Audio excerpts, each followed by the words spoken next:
ایک ملازم تھا جو اپنے مالک کا بڑا ہی تابعدار ملازم تھا۔ وہ مالک اپنے اس ملازم کی تابعداری اور اس کی فرما برداری سے بہت زیادہ خوش تھا۔ مالک نے اس کی عادتوں سے خوش ہو کر اس کی 5000 تنخواہ بڑھا دی، لیکن ملازم کی تابعداری میں فرق نہیں آیا۔ لیکن وہ بہت زیادہ مشکور بھی نہیں ہوا، نہ ہی اس نے اپنے مالک کا شکریہ ادا کیا۔ مالک کو اس بات کو سوچ کر بڑا غصہ آیا کہ میں نے اس کی تنخواہ بڑھائی، لیکن یہ ہے کہ اچھے سے شکریہ تک ادا نہیں کیا۔ اس نے اگلے ماہ ہی اس کی تنخواہ 5000 کم کر دی۔ اب کی بار ملازم کی تابعداری ویسی کی ویسی ہی تھی، کوئی شکایت بھی نہیں کی مالک سے۔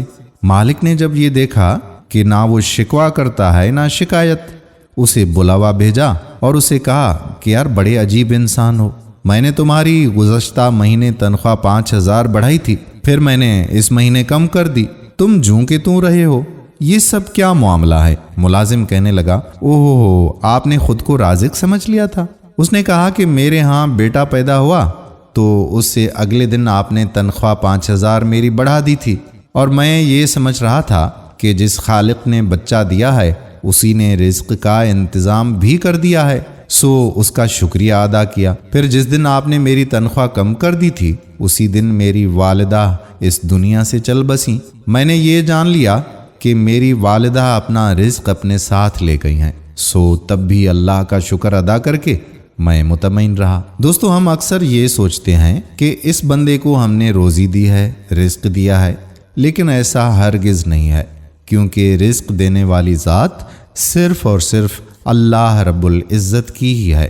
اللہ رب العزت کے حضور ہم آپ تمام بھائیوں اور بہنوں کے لیے دعاگو ہیں کہ اللہ رب العزت آپ کے اور ہمارے رزق حلال میں برکت نصیب فرمائے اور سیدھے راستے پر چلنے کی توفیق عطا فرمائے، آمین ثم آمین یا رب العالمین۔ دوستو اگر ویڈیو پسند آئی ہو تو اپنے دوستوں احباب کے ساتھ اسے شیئر ضرور کر دیں۔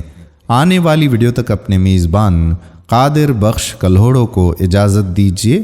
اللہ حافظ۔